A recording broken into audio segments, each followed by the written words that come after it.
ములుగు జిల్లా ఏటూరు నాగారం మండలం చిన్న బోయినపల్లిలో కాసేపు ఉద్రిక్తత ఏర్పడింది. పోడు భూమిలో తుమ్మ చెట్లు నాటేందుకు యత్నించిన ఫారెస్ట్ అధికారులను రైతులు అడ్డుకున్నారు. ఈ క్రమంలో అటవీశాఖ అధికారులకు రైతులకు మధ్య తీవ్ర వాగ్వాదం జరిగింది.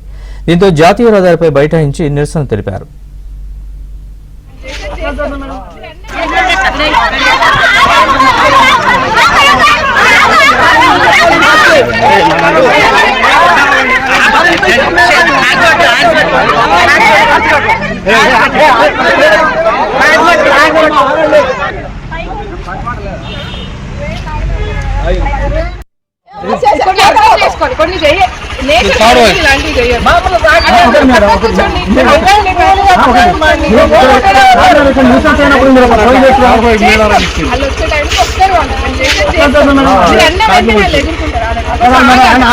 రమ్మని ఇక్కడ ఉండమని ఉన్నాం.